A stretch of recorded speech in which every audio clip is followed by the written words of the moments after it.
साल 2008 में जब इंडियन मुजाहिदीन के आतंकियों ने दिल्ली में आतंकी हमले किए, तो इसके बाद हमारे सुरक्षा दलों ने दिल्ली के बाटला हाउस में इन आतंकियों को घेर कर दिन दहाड़े इनका एनकाउंटर किया और दिल्ली को बहुत बड़ी आतंकी घटनाओं से बचाया था।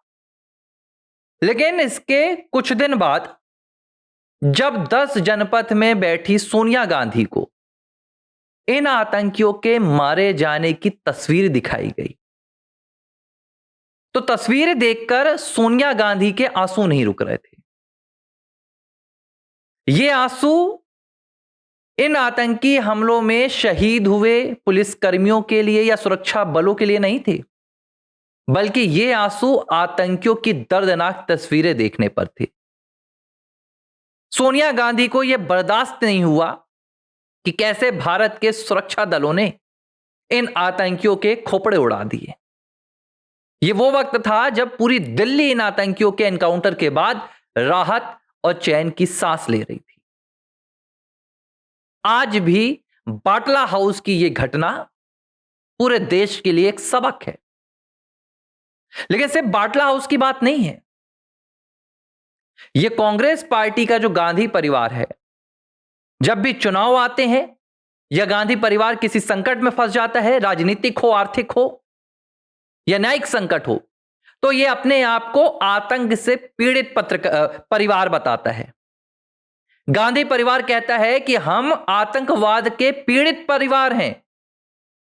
इंदिरा गांधी की मौत हो या फिर राजीव गांधी की, दोनों घटनाओं को लेकर यह विक्टिम कार्ड गांधी परिवार हमेशा से खेलता आया है।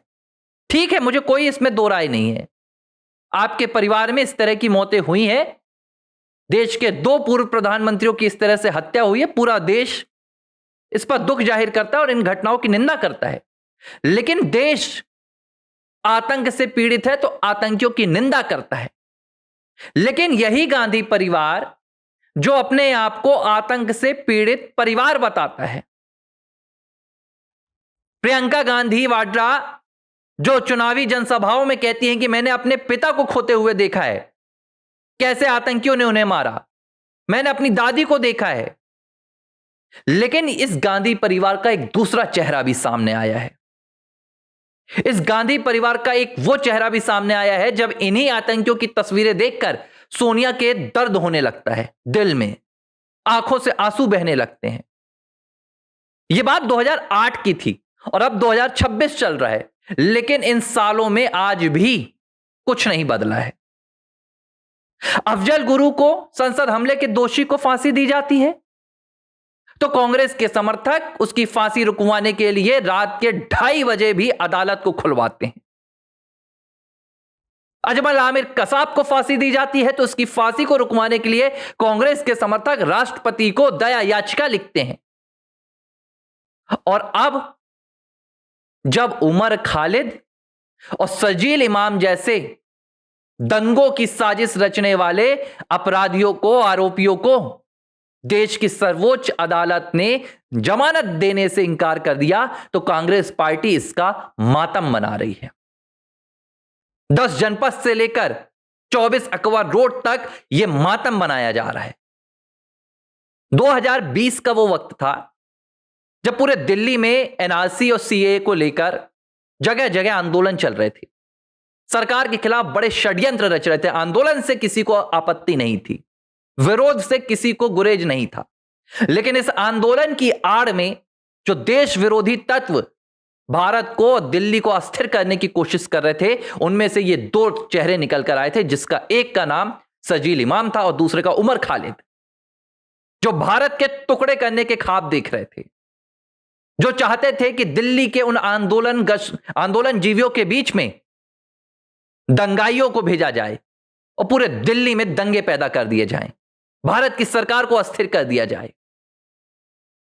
यह इनकी साजिश थी। लेकिन तब हमारी सुरक्षा एजेंसियों ने, हमारे सुरक्षा बलों ने इन दोनों को पकड़ा। इनके साथ उन तमाम आरोपियों को भी पकड़ा गया जो इस पूरी साजिश में शामिल थे। इनके खिलाफ कड़ी से कड़ी कानूनी कार्रवाई की गई, यूपीपीए लगाया गया और 5 सालों से ये दोनों जेल के भीतर बैठे हुए। लेकिन कांग्रेस पार्टी को जेल के भीतर बैठे हुए ये दो दंगाई दुख दे रहे हैं।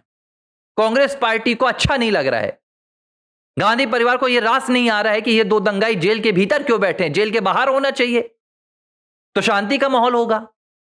आज जब बीते दिन या आज कहूं मैं, सुप्रीम कोर्ट ने जमानत खारिज कर दी, देश की सर्वोच्च अदालत के आदेश को मानना चाहिए, लेकिन कांग्रेस पार्टी के अध्यक्ष हैं मल्लिकार्जुन खड़गे और खड़गे के बेटे हैं प्रियांक खड़गे जो कर्नाटक सरकार में मंत्री हैं। उन्होंने उमर खालिद को जमानत ना मिलने का जो विरोध किया है वो किस तरह किया है मैं आपको यह बताऊंगा। प्रियांक खड़गे ने सोशल मीडिया पर एक पोस्ट किया और इस पोस्ट में प्रियांक खड़गे कहते हैं कि विकसित भारत में आपका स्वागत है, जहां पर अपनी आवाज उठाने वाले को जेल मिलती है, बेल नहीं मिलती। 2 कॉलम बनाए, एक कॉलम में उन्होंने कुलदीप सेंगर का नाम लिखा, एक कॉलम में आसाराम बापू का नाम लिखा, दूसरे कॉलम में सोनम वांगचुक का लिखा और उमर खालिद का लिखा। सवाल यह उठ रहा है कि आसाराम को जेल भिजवाने वाली भी इस देश की अदालत है और वो जेल में है।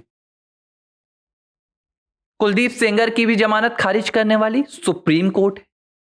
तो सुप्रीम कोर्ट ने जब इन आरोपियों की जमानत खारिज की है तो भाई आपको उमर खालिद की जमानत खारिज होने पर क्या दर्द हो रहा है?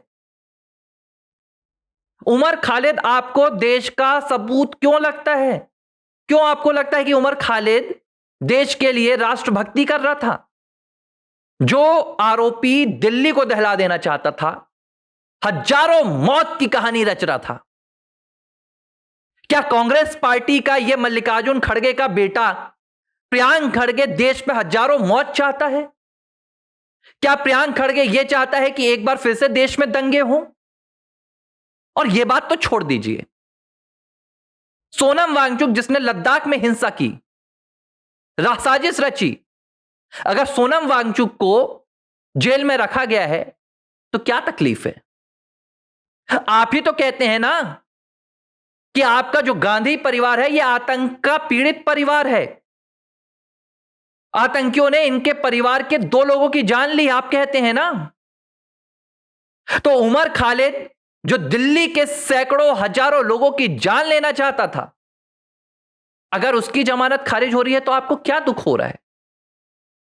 क्या पूरी कांग्रेस पार्टी सिर्फ और सिर्फ गांधी परिवार के लिए जवाबदेह है और सिर्फ गांधी परिवार की फिक्र करती है, देश की, दिल्ली की, दूसरे लोगों की फिक्र नहीं करती है? यह आज सबसे बड़ा सवाल है। और एक बात तो तय हो गई है, चाहे फिर वो अफजल गुरु हो, चाहे वो मोहम्मद अफजल, आपका क्या नाम था उसका, कसाब हो, अफजल कसाब हो, या दूसरा कोई आतंकी हो, उमर खालिद हो, दंगाई हो, सजील इमाम हो, इन सभी के लिए कांग्रेस पार्टी ताकत लगा रही है कि इन्हें रिहाई मिले, इन्हें जेल से छोड़ा जाए, इनके पीछे से आतंक का दामन हटा दिया जाए। बहुत दिन नहीं हुए हैं, पिछले महीने ही नवंबर के महीने में पूरे दिल्ली को उड़ा देने की साजिश रच रहे थे ये आतंकी, हमारी सुरक्षा एजेंसियों ने बचाया था। बावजूद इसके कांग्रेस ने कोई सबक नहीं लिया। आज कांग्रेस पार्टी किस स्तर पर गिर गई है? मुझे लगता है कि गांधी परिवार को एक जवाब देना चाहिए कि आप आतंक से पीड़ित हैं या आप आतंक के प्रेमी हैं। माफ कीजिएगा, यह आक्रोश है मेरे अंदर।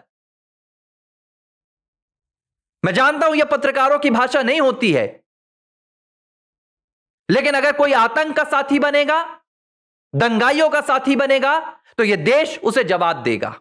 और आप गांधी परिवार को यह जवाब देना होगा कि आप आतंक के प्रेमी हैं या आप आतंक के पीड़ित हैं।